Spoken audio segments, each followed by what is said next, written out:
Muy bien. Tercer alelon, vamos a decirlo así, de este retiro. El primero que hemos visto en el día de ayer fue la necesidad de amarnos unos a otros, el mandato de amarnos unos a otros, a la sombra de el carácter del Padre y de la cruz del Hijo, ¿verdad?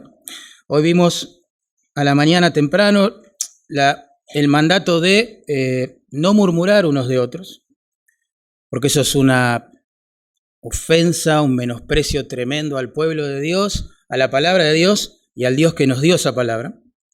Y hoy vamos a avanzar un poquito más. El tercer alelon que vamos a ver es el de la necesidad de perdonarnos unos a otros. Bien, en Efesios capítulo 4, verso 32, la Biblia dice: perdonándoos unos a otros. Así de sencillo. En Colosenses, capítulo 3, verso 13, la palabra dice: soportándoos unos a otros en amor y perdonándoos, otra vez, unos a otros. Y podríamos leer más textos. El énfasis es ineludible en las Escrituras. Debemos perdonarnos unos a otros. ¿Sí? Eso está muy claro. Pero más que analizar un párrafo bíblico para pensar en este alelo, me gustaría que busquemos Mateo, capítulo 18. Vamos a analizar el tema del perdón, pero desde el punto de vista no de principios en sí, sino a través de una parábola.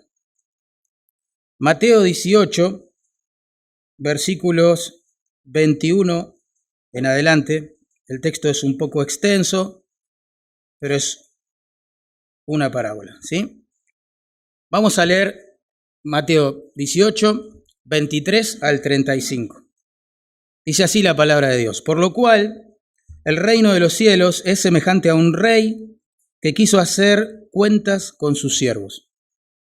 Y comenzando a hacer cuentas, le fue presentado uno que le debía 10.000 talentos. A este, como no pudo pagar, ordenó su señor venderle y a su mujer e hijos y todo lo que tenía para que se le pagase la deuda. Entonces aquel siervo, postrado, le suplicaba diciendo: Señor, ten paciencia conmigo y yo lo pagaré todo. El señor de aquel siervo, movido a misericordia, le soltó y le perdonó la deuda. Pero saliendo aquel siervo, halló a uno de sus consiervos que le debía 100 denarios, y haciendo de él, le ahogaba, diciendo: págame lo que me debes.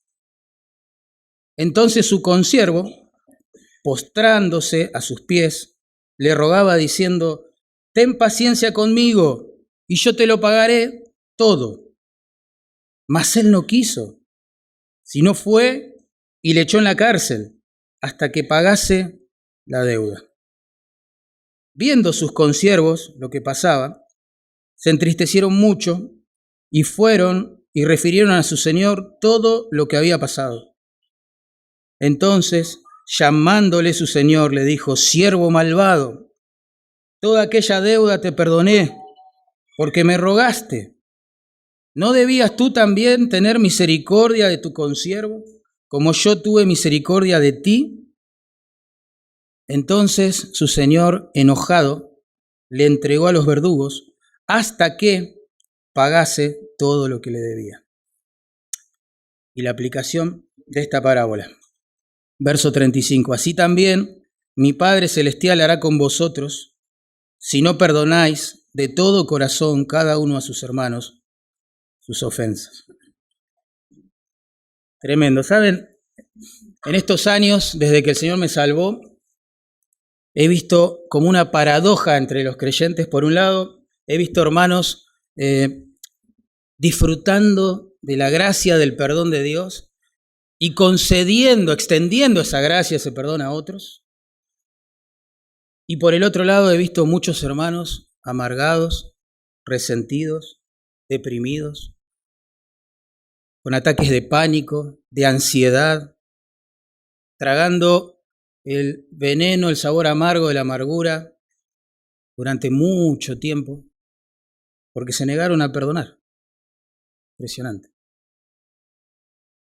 Y la parábola que acabamos de leer, por un lado, es un llamado a perdonar, claramente, y por el otro es una advertencia acerca de las consecuencias de no perdonar. Noten que la parábola comienza con un revolucionario llamado a perdonar, en respuesta a la pregunta de Pedro, allí en verso 21, ¿cuántas veces perdonaré a mi hermano que peque contra mí? ¿Hasta 7? Bueno, ustedes saben la respuesta del Señor, no te digo hasta 7, sino aún hasta 70 veces 7. Así comienza la parábola, tenés que perdonar. Y miren cómo termina, con una advertencia solemne acerca de las consecuencias terribles de no perdonar. En el verso 34 y 35 dice, y su señor enojado le entregó a los verdugos hasta que pagase todo lo que debía. Y Jesús toma la enseñanza de la parábola, la aplica a nuestras vidas y dice, así también mi Padre Celestial hará con vosotros, y esto es importante, si no, hay un condicional, si no perdonáis de todo corazón cada uno a su hermano sus ofensas. Y esto es tremendo porque el mismo Rey que en su misericordia perdona libre y gozosamente, es el que se aira con sus siervos cuando estos no quieren perdonar. Así que tenemos un llamado a perdonar y una advertencia acerca de las consecuencias terribles para nuestra vida espiritual de negarnos a hacerlo. Vamos a orar. Señor amado, una vez más te pedimos que tengas misericordia de todos nosotros. Nos hemos reunido porque queremos escuchar tu palabra. Y Señor, por favor ayúdanos, porque todos en algún momento del peregrinaje hemos sido lastimados, ofendidos gravemente quizás. Ha costado perdonar, quizás algunos de mis hermanos o hermanas estén en ese proceso ahora, o lo estarán en el futuro, no sé. Te rogamos por favor que tomes tu vara, tu cayado y pastorees nuestras almas en esta mañana, con tu palabra, Señor. Y cuando eso suceda te vamos a dar toda la gloria a ti, toda, Señor, porque es tu palabra. Oramos en el nombre de Jesús. Amén. Bueno, como toda parábola, en primer lugar tiene un disparador, una ocasión, bien, que la justifica, y eso lo vemos en el verso 23. Noten cómo empieza la narración. Dice, por lo cual, eso es un conector, ¿no? Tenemos que leer necesariamente lo que antecede. ¿Y qué antecede? Bueno, la pregunta de Pedro, que leí en la introducción, se le acerca a Pedro y le dice al Señor, ¿cuántas veces perdonaré a mi hermano? ¿Hasta 7? Bueno, para mí esto es importante, ¿no? Pero considerando que Pedro era un creyente, redimido, ¿bien? La expresión mi hermano alude a otro creyente, o al menos a alguien que está en el grupo, ¿sí?, de creyentes. Además, en el verso 35, fíjense, el pronombre vosotros, cuando el Señor aplica la parábola, y el sustantivo hermanos, alude a los discípulos y también a los que los rodeaban. Por lo tanto, esta parábola tiene una aplicación directa sobre la vida de los creyentes. Pedro pregunta, lo cierto ahí es, ¿cuál es el límite? ¿Hasta cuánto debo perdonar a mi hermano que peque contra mí? ¿Sí? ¿Hasta 7? ¿Saben? Un rabino que estuvo enseñando al final del primer siglo, principio del segundo, José ben Jehuda, así se llamó, dijo lo siguiente, si un hombre comete un pecado una vez, se le debe perdonar. Si lo comete por segunda vez, se le debe perdonar. Si lo hace por tercera vez, se le debe perdonar. Pero la cuarta vez, que nadie lo perdone. Esa era la tradición rabínica, la repite él, pero ya existía antes, no la inventó él. Y eso es lo que Pedro tenía en mente. Entonces él redobla la apuesta, ¿no? Y le dice al Señor, bueno, Señor, entonces, ¿hasta 7? Sabemos que es hasta 3, pero vos qué decís, ¿hasta 7 quizás? ¿Hasta 7 veces? En el verso 22 la respuesta de Jesús es tremenda, revolucionaria, porque dice, no te digo hasta 7, sino aún hasta 70 veces 7, y por supuesto todos entendemos que es un lenguaje hiperbólico y así hay que interpretarlo. Jesús no quiere decir que cuando el hermano te ofenda por la 49ª vez, bueno, ahí sí deja de perdonarlo. Claramente no es lo que significa. Lo que está diciendo el Señor en lenguaje figurado es perdonalo siempre, siempre. Siempre que tu hermano venga a vos, perdonalo. Aunque en el proceso, y esto es importante por contexto, aunque en el proceso quizás ese hermano no se arrepienta y haya que confrontarlo con testigos y haya que comunicarlo a la iglesia y haya que expulsarlo de la iglesia, porque ese es el contexto de esta parábola. Aún así, vos tenés que perdonar. ¿Sí? La gracia no puede llevar un registro de ofensas, si no, no es gracia. La misericordia perdona, porque Dios lo ha perdonado a uno, ¿verdad? Ese es el disparador de la parábola. Ahora vamos a ver la narración de la parábola y vamos a dividirla en tres actos. Primer acto, la gran y asombrosa misericordia del Rey. Versículos 23 al 27. La gran y asombrosa misericordia del Rey. Verso 23 dice, por lo cual el reino de los cielos es semejante a un rey que quiso hacer cuentas con sus siervos. El reino de los cielos, o el reino de Dios, que es una expresión sinónima, es el gobierno de Dios sobre el pueblo de Dios, en el tiempo de Dios, a la forma de Dios y en el lugar que Dios lo determine. ¿Sí? Eso es el reino de Dios.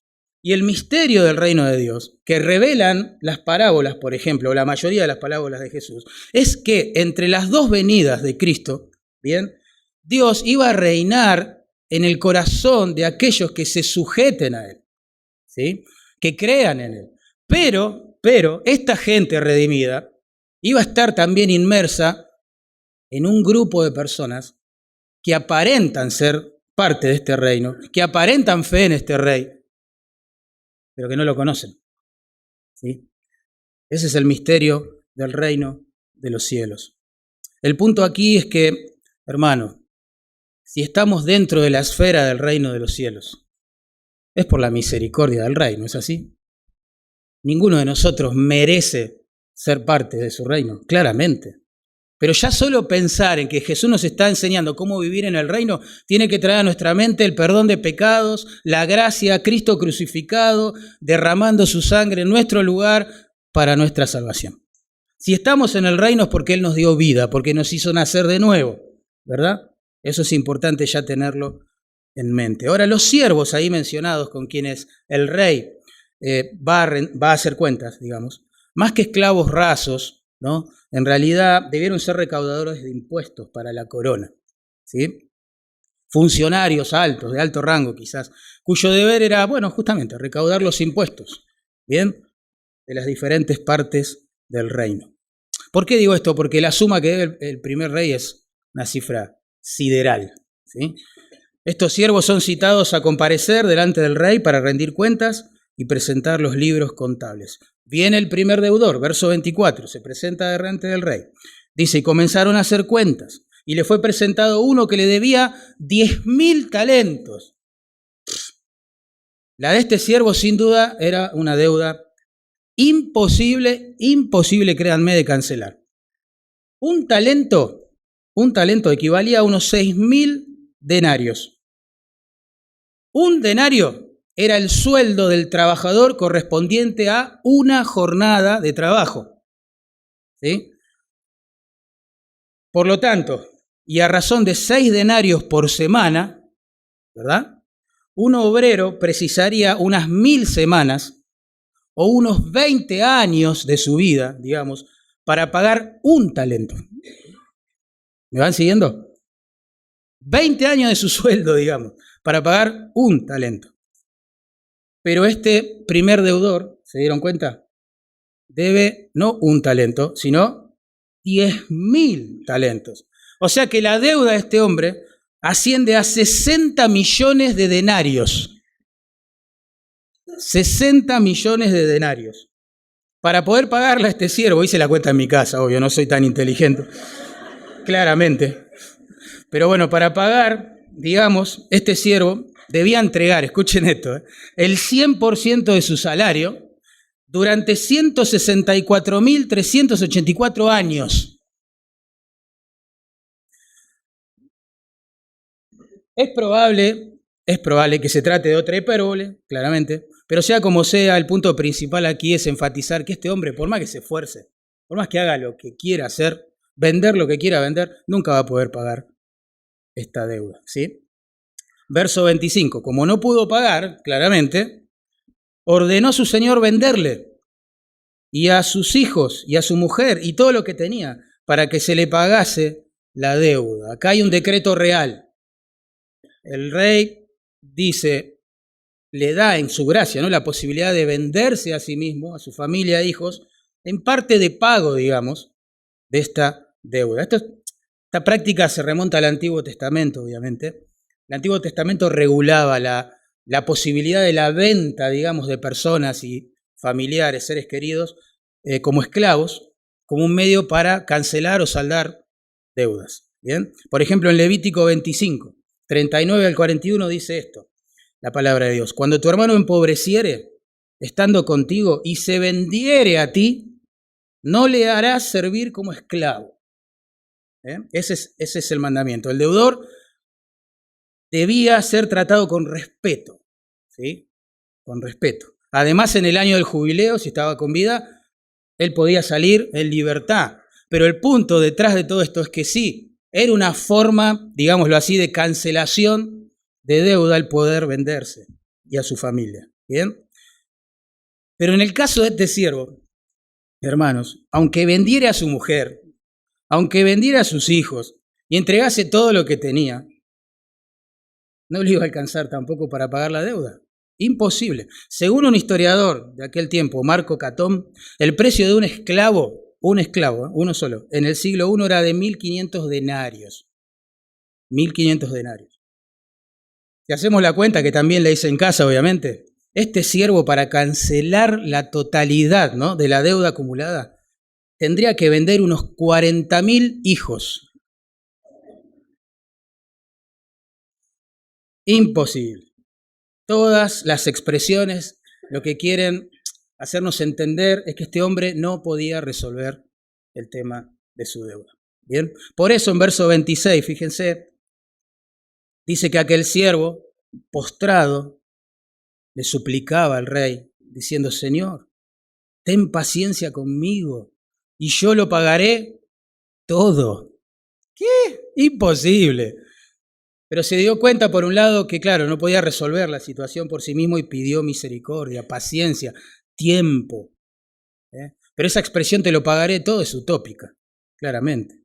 El siervo está aterrado, no sabe qué hacer, está anticipando el castigo que se le avecina, digamos. Está sin recursos, sin esperanza. Lo único que aspira a conseguir es un poco de tiempo para ver, bueno, ¿qué puede hacer? ¿Qué hace el rey? Verso 27. El señor de aquel siervo, movido a misericordia, ahí está, le soltó y le perdonó la deuda. Tremendo. El rey pudo mandar a este hombre a la cárcel sin ser cruel por ello, sino justo. Era lo que correspondía. Era lo que el siervo merecía, ¿entienden? Pero el rey, dice el texto, fue movido a misericordia. Pasó la miseria de ese hombre por su propio corazón y tomó una decisión asombrosa, porque le concedió más beneficios de los que él pidió. Tremendo. Este siervo pidió tiempo, ¿no?, para reunir el dinero, supuestamente, y algún día cancelar la deuda. ¿Qué hizo el rey? El rey le perdonó la totalidad de la deuda. La totalidad de la deuda. Asombroso, así es la misericordia de Dios, ¿verdad? Esta persona, esta situación, es una preciosa imagen del amor compasivo de Dios por todos los pecadores que se arrepienten de su maldad, se vuelven a Cristo en fe y le siguen de todo corazón, como su mayor tesoro en la vida. ¿No es así? ¡Wow! ¿No es lo que Dios hizo con nosotros? ¿No estábamos imposibilitados de pagar la deuda de nuestro pecado para con la justicia de Dios, siendo que hemos pisoteado sus leyes, nos hemos hecho acreedores de una condenación eterna, merecida y no cruel? Aún así, cuando acudimos en arrepentimiento y fe al Señor Jesucristo, el Señor nos sorprendió, dándonos vida nueva, perdón de pecados, adopción como hijo, bueno, etc.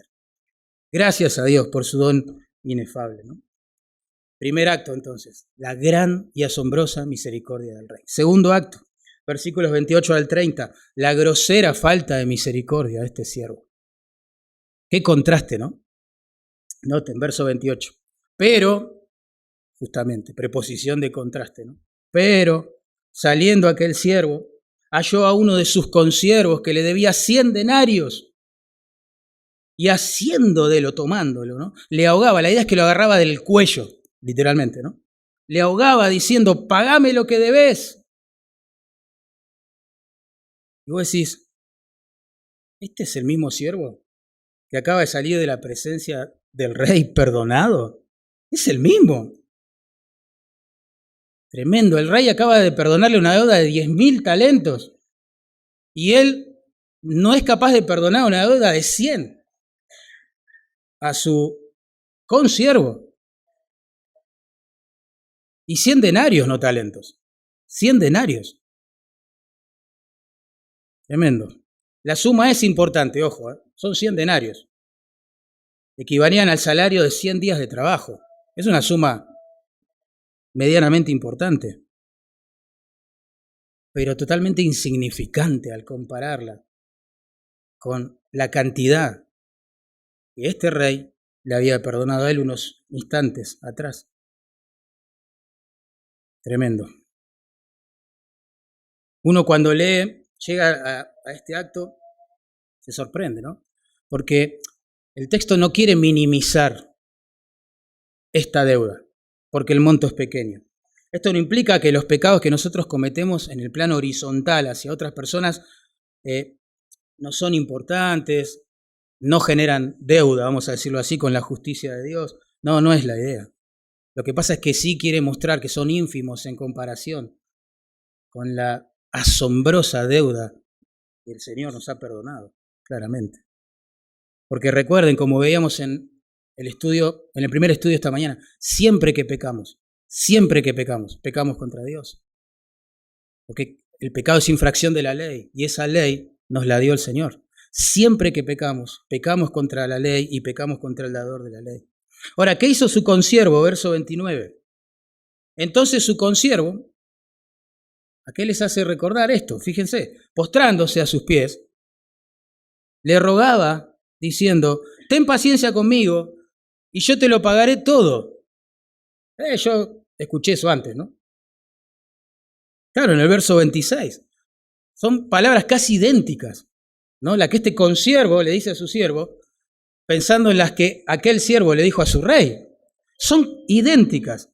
Hacen lo mismo, ambos se postran, ambos suplican, ambos dicen las mismas palabras, ten paciencia conmigo y te lo pagaré todo.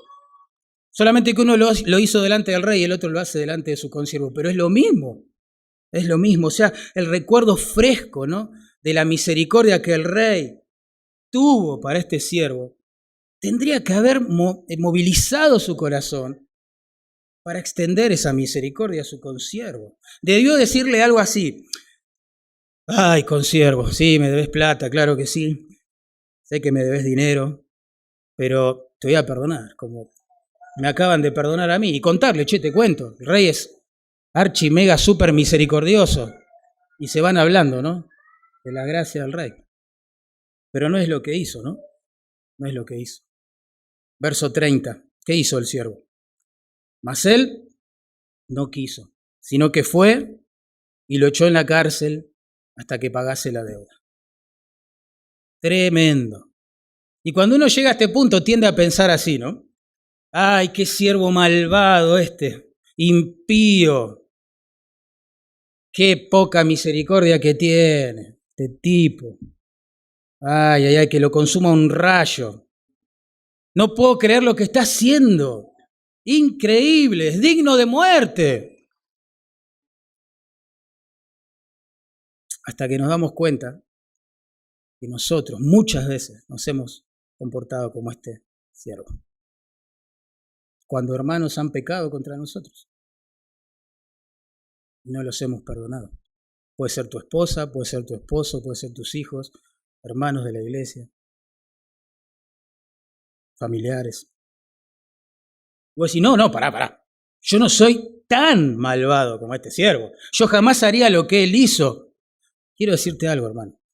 Si nunca nos comportáramos como este siervo, ¿por qué hay tantos conflictos irresueltos en las iglesias? ¿Por qué la gente pega un portazo y se va de las iglesias? ¿Por qué hay tantos problemas matrimoniales, amargura en el matrimonio? No son matrimonios histéricos, son matrimonios históricos, porque se viven echando en cara cosas que pasaron hace años atrás. Y vos decís, no, pero no somos como este siervo. Sí, somos como este siervo.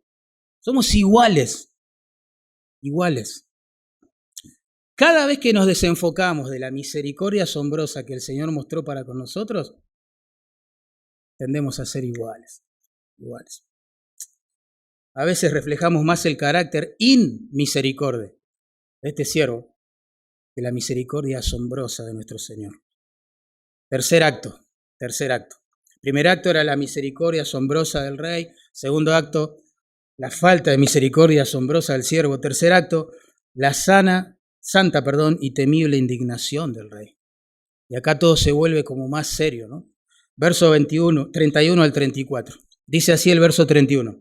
Viendo sus consiervos lo que pasaba, ahora entran en escena otros consiervos, ¿no? Viendo lo que pasaba entre estos dos siervos, se entristecieron mucho y fueron y refirieron a su señor todo lo que había pasado. Los otros consiervos, hermanos, al ver lo que sucedía entre sus pares, se entristecieron, dice el Señor. Se entristecieron. ¿Y por qué se entristecieron? Bueno, en primer lugar, porque con esa actitud este siervo estaba pisoteando la misericordia que acababa de recibir de parte del rey. Y en segundo lugar, porque por la falta de misericordia en el trato hacia su consiervo, entristeció la vida de su hermano, afectó la vida de su hermano, la vida de la familia de su hermano.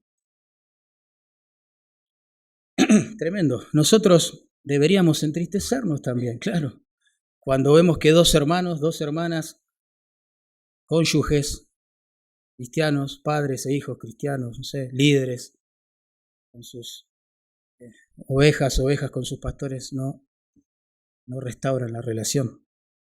Deberíamos entristecernos. ¿Por qué? Porque esa actitud no está glorificando la misericordia del Rey ni el Evangelio que predicamos. De hecho, lo contradice abiertamente.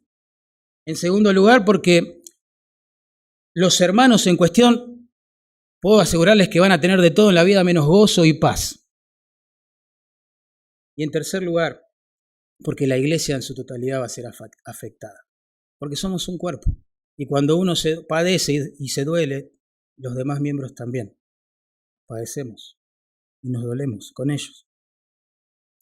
Ahora, ¿qué hacen los siervos? Uno dice, qué buchones estos siervos. Fueron y le contaron al rey, ¿no? Qué malas personas. Para amigos como eso, ¿para qué quiero enemigos, no? Pero no, hermano, es lo que hay que hacer. Los siervos querían que esto se resuelva. Había que hacer algo con esta situación. Fueron y refirieron a su señor, dice el texto, todo lo que había pasado. El punto es que los consiervos no fueron compinches de este pecado, ¿se entiende? Los siervos no miraron para otro lado, bueno, que se maten, que se arreglen, como a veces hacemos, con conflictos de los cuales estamos al tanto que tienen hermanos queridos. No. Y otra vez es importante el contexto y cobra mayor luz todavía, porque en los versículos 15 al 20, que anteceden a esta parábola, Jesús acabó de enseñar que cuando un hermano, ¿se acuerdan?, se niega a perdonar a otro que pecó contra él, debe confrontarlo en privado, ¿se acuerdan? Y si se niega a restaurar la relación, debe ser confrontado con 2 o 3 testigos. Y si se niega a arrepentirse y a restaurar la relación, debe ser confrontado con toda la iglesia. Y si se niega a escuchar a la iglesia, debe ser expulsado de la iglesia. Tratado como gentil y como si no fuera creyente, con amor, pero como si no fuera creyente y ya no tuviera comunión con nosotros. Ya está, se está portando como un no creyente, no se arrepiente. Wow. Verso 32. Entonces, llamándolo su señor, le dijo, siervo malvado, toda aquella deuda te perdoné, porque me rogaste. Verso 33. ¿No debías tú también tener misericordia de tu consiervo, como yo tuve misericordia de ti? Es una pregunta retórica que exige claramente un sí como respuesta. Sí, miren, era el momento para que este siervo cayera de rodillas, se humillara, confesara su pecado, pidiera perdón a su rey, abrazara a su consiervo y le dijera: te perdono, hermano, andá libre, por favor, andá con tu familia, celebrá que ya no tenés deuda, ¿no? Era el momento, ahí, ¡pum! ¿Qué hace este siervo? Se calla, no dice nada, no dijo nada, ni sí, ni no, nada. Entonces, verso 34, su señor, enojado, le entregó a los verdugos hasta que pagase todo lo que le debía. Tremendo. Volvemos al inicio de la parábola. El mismo rey que en su misericordia perdona, se deleita en perdonar, como dice la Biblia, es amplio en perdonar, es bueno y perdonador para con todos los que le invocan. Se indigna, se aira contra sus siervos cuando estos no perdonan. Dios se enoja. Sí, claro, Dios se aira, por supuesto. La ira de Dios es moral, es una reacción santa contra el pecado. Claro que sí. La Biblia está lleno de esto. Algo vimos ayer. Lo cierto es que Dios es tan santo que debe reaccionar en ira, con santa indignación ante el pecado. Y nosotros, que no somos santos todavía, perfectamente, estamos en proceso, aún así nos enojamos, nos indignamos ante ciertas situaciones injustas. Por ejemplo, vos escuchás por la televisión que violaron a una niña de 11 años. ¿Qué te produce en el corazón? Indignación. O debería producirte indignación. ¿O no te indignás al saber que mataron a 2 abuelos, por ejemplo, en la puerta de su casa para quitarle la jubilación mínima? Claro que te indigna. Hay muchas cosas que nos deben indignar como cristianos. ¿Y qué creen que Dios, en su perfecta justicia, con qué actitud Él va a reaccionar, su perfecta santidad, al ver esta situación? Siervos perdonados que no perdonan. Vamos a la aplicación de la parábola, ahora sí, verso 35. Así también, como ha sucedido en esta historia, ¿no? Mi Padre Celestial, dice Jesús, hará con vosotros, recuerden que Él está hablando con Pedro y con todos los que estaban alrededor de Él, vosotros creyentes, si no perdonáis de todo corazón cada uno a su hermano, sus ofensas. Claramente Jesús lo que está haciendo ahora es poner en claro a dónde quiso llegar con la parábola. El rey de la parábola obviamente representa a Dios. Jesús establece esta analogía al decir así también, es decir, de la misma forma que el rey de la parábola, ¿no? Mi Padre Celestial, decís Dios Padre, hará con vosotros, sus siervos, ¿no? Si no perdonáis de todo corazón cada uno a su hermano, es decir, a su consiervo, sus ofensas. Hay un condicional, ¿eh? Así va a actuar Dios siempre y cuando no perdonemos a nuestros hermanos. Eso es lo que está diciendo. Si perdonamos a los hermanos, bueno, no hay una reacción de enojo de parte de Dios, ¿entiende? El Señor se enoja y entrega al siervo a los verdugos, dice allí. ¡Wow! Y la idea que tiene en vista al hacerlo es hasta que pague toda la deuda. Pero ¿se acuerdan? Eso era imposible. Imposible. Por eso algunos comentaristas piensan que el primer siervo tuvo que volver a cargar, digamos, con la deuda de 10.000 talentos que se le había perdonado. Asumen que el rey revocó su decreto, vamos a decirlo así, volvió para atrás, se arrepintió de haberlo perdonado. Y dice, bueno, ahora revoco mi decreto de perdón. Ahora decreto que no sos perdonado. Pero eso nubla la teología claramente de la parábola, haciendo del perdón y de la misericordia de Dios, de la salvación, algo condicional a nuestras obras. Y eso ya no es el Evangelio de la gracia, que se enfoca solo en Cristo y solo fe y gracia, y que le da a Dios la gloria, sino que pone el acento sobre nuestras obras, ¿verdad? No es que Dios perdona mi deuda de pecado, me salva cuando yo perdono a mis hermanos y me quita esa salvación cuando yo no perdono a mis hermanos.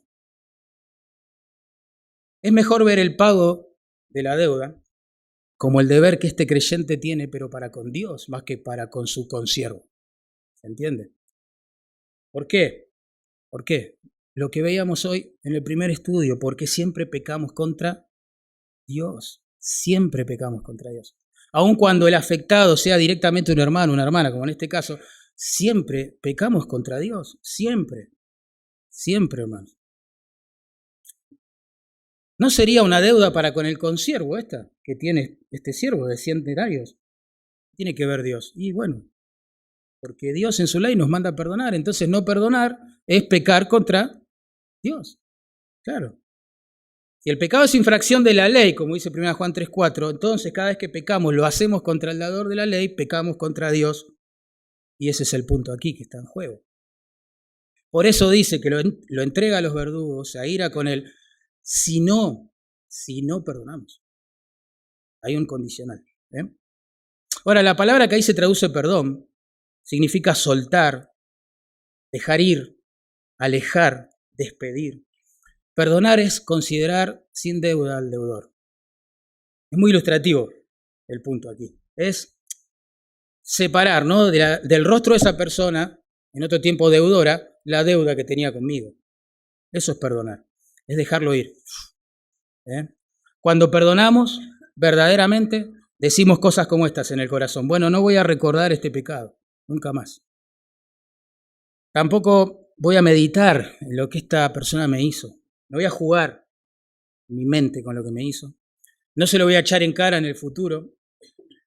No se lo diré a nadie, nunca, a menos que la vida espiritual de esta persona esté en juego, obviamente. Te voy a dejar ir en libertad. Eso es perdonar. Y uno se pregunta, pero entonces Dios viola sus propias reglas. Porque nos manda a perdonar siempre, ¿no? 490 veces. Pero envía a este pobre siervo a la cárcel. ¿No? Claro, porque el perdón de Dios es totalmente incondicional, pero para el que se arrepiente. Si confesamos nuestros pecados, Él es. Claro. ¿Y las demandas del Evangelio cuáles son? Arrepentíos y creed el Evangelio. Claro. Por eso en Mateo 6:12 Jesús nos enseñó a orar así correctamente. Perdona nuestras deudas, Dios, por favor, perdona nuestras deudas, así como nosotros perdonamos a nuestros deudores. Claro, piensen en esto, pedir perdón a Dios por nuestro pecado, mientras vivimos pecando al no perdonar al hermano, es continuar en el pecado. Es como decirle, Dios, perdona mi pecado, pero yo voy a seguir pecando. ¿Me entienden? No tiene sentido. Es como decir, bueno, a ver, Dios, perdón por mis pecados, pero voy a seguir adulterando. Perdón porque consumí pornografía, pero voy a seguir consumiendo. No tiene sentido. No tiene sentido.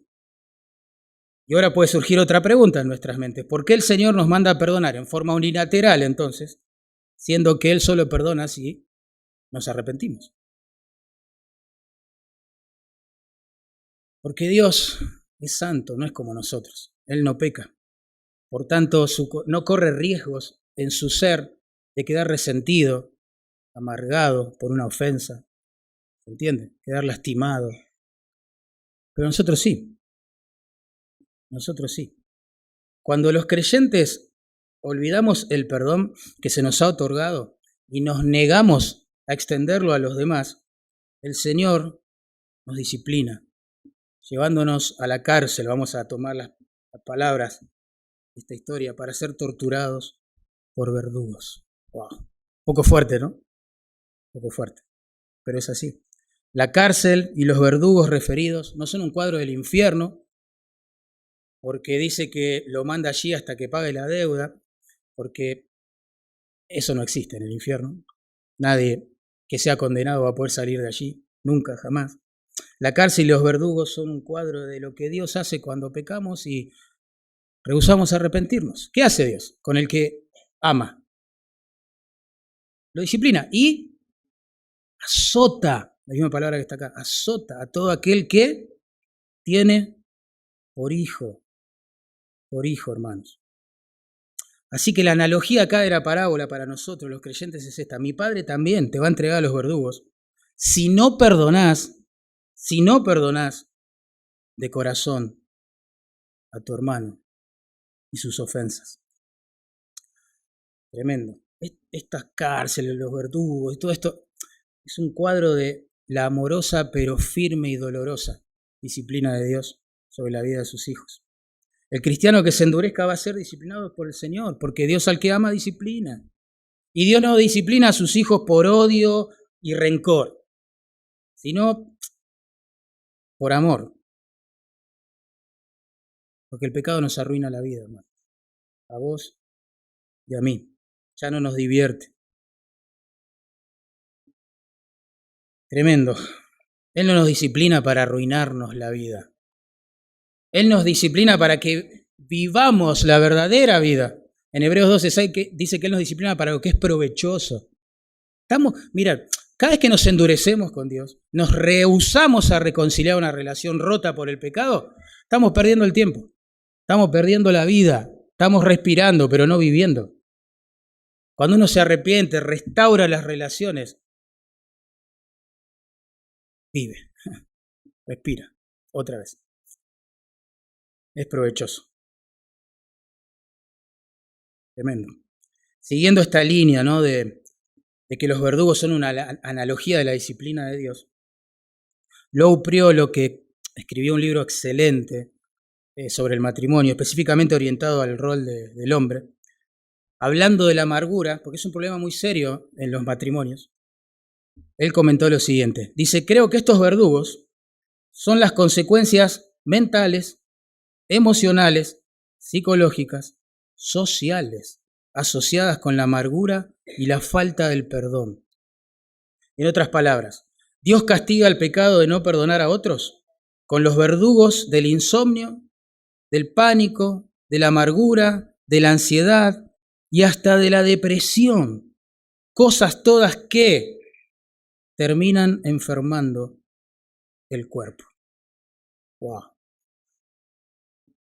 Muchas enfermedades psicosomáticas, hermanos, que no tienen un diagnóstico clínico, no tienen una afección médica como origen, sino psicológica, tienen su raíz en este tipo de pecados. Es terrible ver eso. Un cristiano que ha sido perdonado por su Señor, pero que está resentido con un hermano. Es terrible ver cómo esa amargura ya anidó en su corazón, ya hizo metástasis y está tomando cada célula de su cuerpo. Pero terrible ver eso. Terrible. Terrible.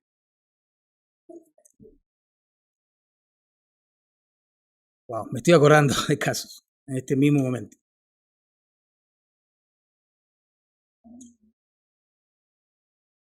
¿Saben? La amargura es uno de los pecados más excusados por los creyentes, el que más justificamos. ¿Por qué? Porque sentimos que es justo sentirlo. Después de todo me ofendió, después de todo me lastimó, después de todo me dañó.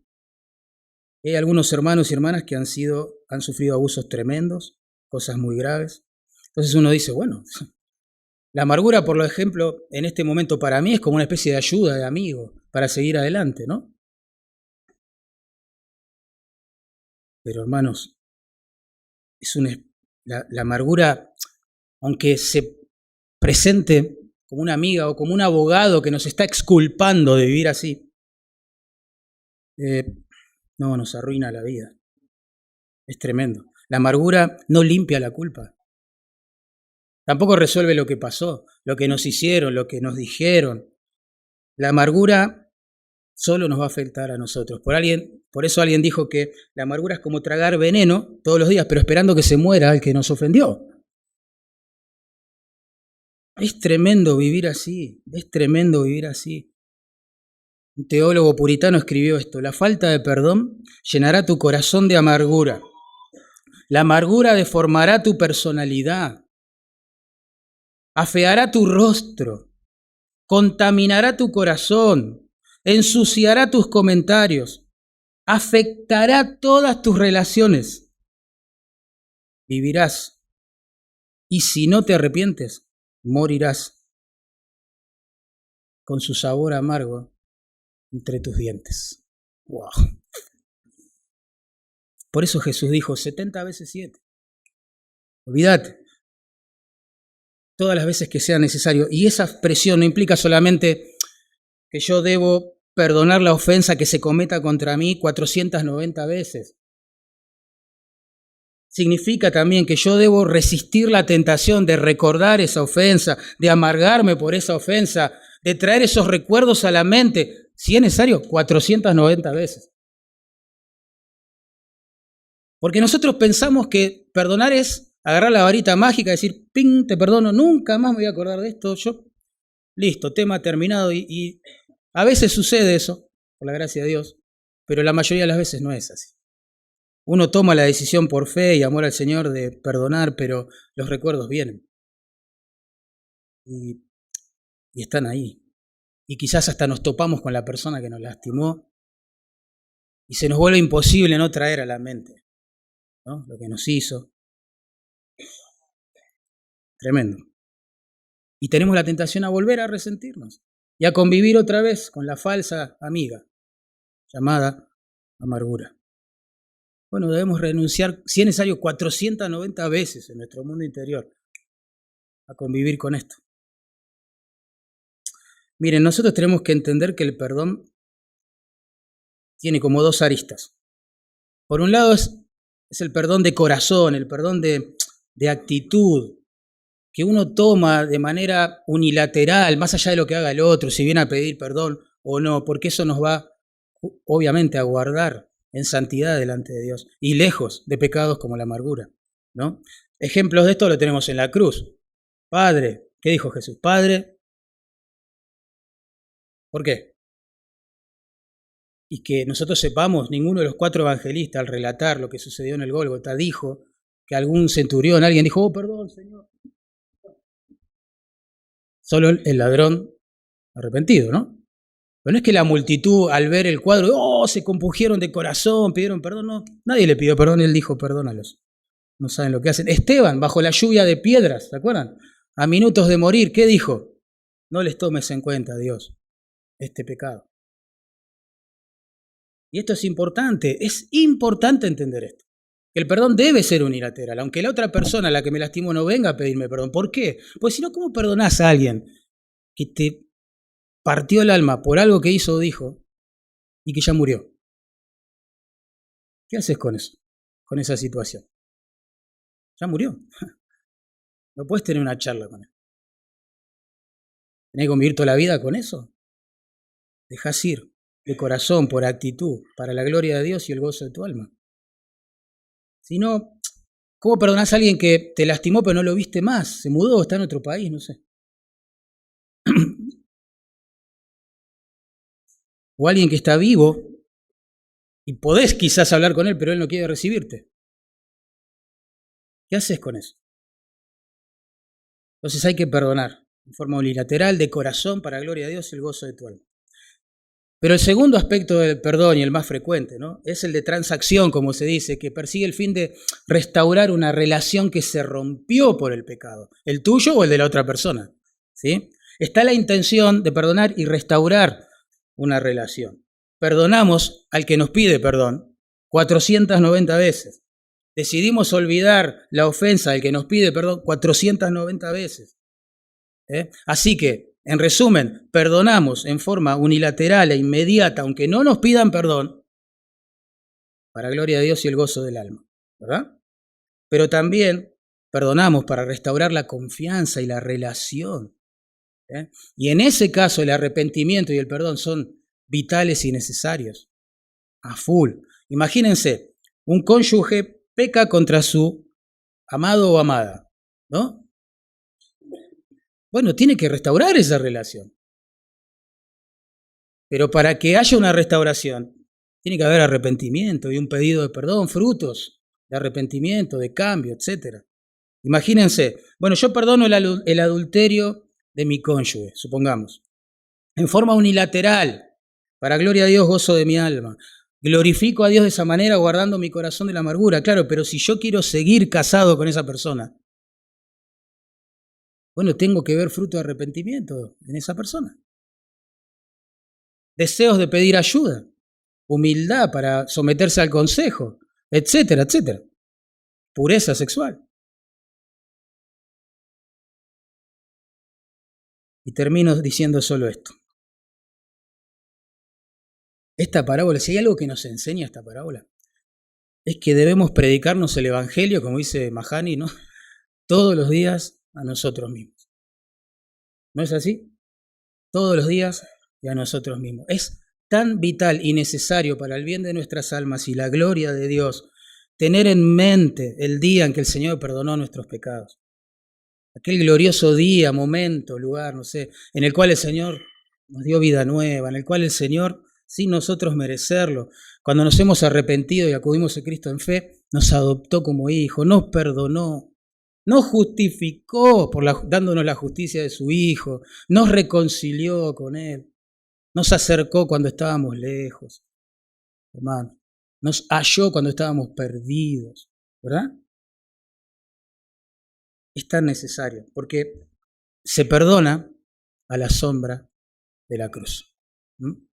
Se perdona a la sombra de la cruz.